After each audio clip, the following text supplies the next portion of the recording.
Hello students, आज हम लोग क्लास 10th का बहुत इंपॉर्टेंट टॉपिक जो एक्सोथर्मिक रिएक्शन है उसके ऊपर हम लोग डिस्कस करने जा रहे हैं।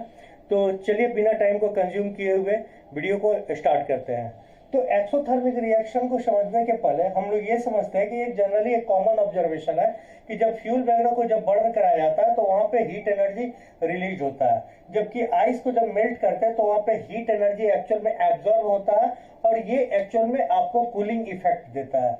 मतलब यहाँ पे इस बात से इस रिएक्शन से हम समझ सकते हैं कि यदि कोई भी केमिकल रिएक्शन में जब फिजिकल स्टेट जब चेंज होता है तो या तो एनर्जी रिलीज होता है या तो एनर्जी एब्जॉर्ब होता है। यदि हीट एनर्जी रिलीज हो रहा है तो उसको एक्सोथर्मिक बोलते हैं, जबकि हीट एनर्जी यदि एब्जॉर्ब हो रहा है तो उसको एंडोथर्मिक रिएक्शन बोलते हैं। तो हम लोग को आज जो टॉपिक मिला है वो एक्सोथर्मिक हम लोग लिए हुए हैं, इसी टॉपिक पे हम लोग डिस्कस करते हैं। तो एक्सोथर्मिक रिएक्शन का मतलब क्या होता है? एक्सोथर्मिक रिएक्शन का मतलब होता है कि इसमें हीट एनर्जी जो है, हीट एनर्जी यहाँ पे रिलीज होता है और इसको बोलते हैं हीट एनर्जी, या रिलीज की जगह पे गिवन आउट भी हम लोग बोल सकते हैं, गिवन आउट।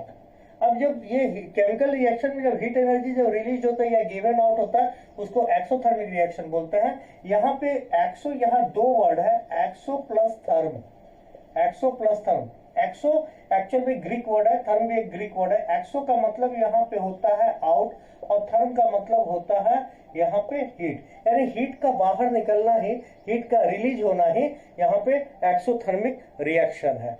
तो कुछ एग्जांपल लेते हैं, जैसे यहाँ पे कार्बन प्लस ऑक्सीजन जब कंबाइन करता है तो यहाँ पे CO2 होता है और प्लस यहाँ पे हीट एनर्जी रिलीज होता है, हीट एनर्जी यहाँ पे रिलीज होता है।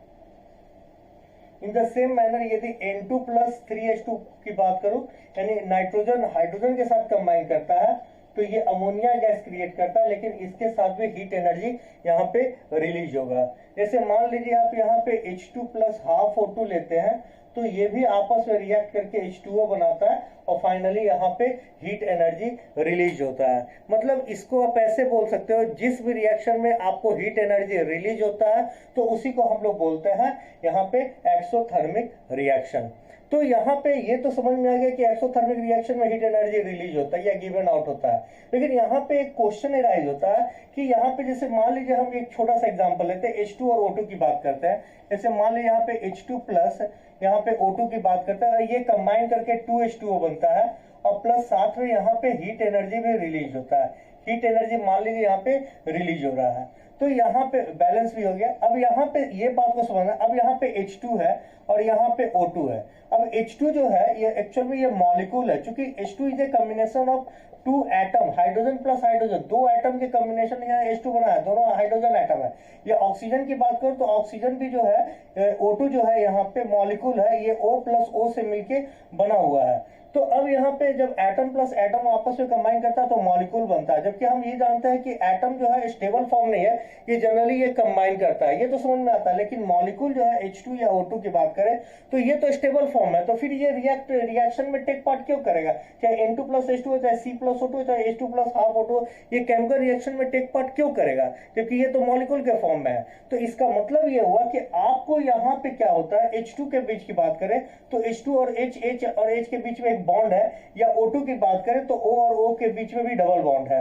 तो अब यहाँ पे आप ये बात को समझिए कि यदि इसके बॉन्ड को जब तक आप ब्रेक नहीं कीजिएगा तब तक न्यू टाइप ऑफ बॉन्ड का फॉर्मेशन नहीं होगा। तो आपको इस मॉलिक्यूल को स्टेबल फॉर्म में है, केमिकल रिएक्शन में टेक पार्ट नहीं कर रहा है, तो आपको क्या करना होगा, यहाँ पे हीट देके दोनों के बीच के बॉन्ड को ब्रेक करना होगा। तो हीट देने पे बॉन्ड जो होता है ब्रेक होता है, यानी H और H के बीच का बॉन्ड ब्रेक हो जाएगा, O और O के बीच का बॉन्ड ब्रेक हो जाएगा, और इस तरह यहाँ पे फिर जो H2O जो बनेगा वो न्यू टाइप्स ऑफ बॉन्ड का फॉर्मेशन होगा। तो हमेशा इस बात को याद रखना होगा कि आपको हीट सप्लाई करना ही पड़ेगा बॉन्ड को ब्रेक करने के लिए। जब ब्रेक होगा, हीट देने पे बॉन्ड ब्रेक होता है, और जब न्यू टाइप्स ऑफ बॉन्ड का जब फॉर्मेशन होता है तो उस केस में हीट रिलीज होता है। तो यहाँ पे भी यही हो रहा है, यहाँ पे हम लोगों ने जो हीट दिया, हीट देके हम लोगों ने क्या किया, इसके बीच के बॉन्ड को ब्रेक करके न्यू टाइप्स ऑफ बॉन्ड का फॉर्मेशन किया, और न्यू टाइप्स ऑफ बॉन्ड के फॉर्मेशन में यहाँ पे हीट एनर्जी रिलीज होता है। तो अब यहाँ पे इस बात बात को समझिए कि हमने क्या किया कि रिएक्टेंट में भी हम लोगों ने यहाँ पे हीट दिया और प्रोडक्ट में हम लोग देख रहे हैं यहाँ पे जो प्रोडक्ट जो बन रहा है उसमें भी हीट निकल रहा है। तो इसमें हमने हीट दिया, इसमें हीट रिलीज हो रहा है। यदि प्रोडक्ट में जो हीट रिलीज हो रहा है उसमें हमने जितना हीट सप्लाई किया उससे ज्यादा यदि हीट प्रोडक्ट में निकल रहा है या रिलीज हो रहा है तो उस केस में इसी को हम लोग बोलते हैं एक्सोथर्मिक रिएक्शन। उम्मीद करते हैं इस टॉपिक को आप समझ लिए होंगे। तो चलिए आज यहाँ तक ही रहने देते हैं। Thank you.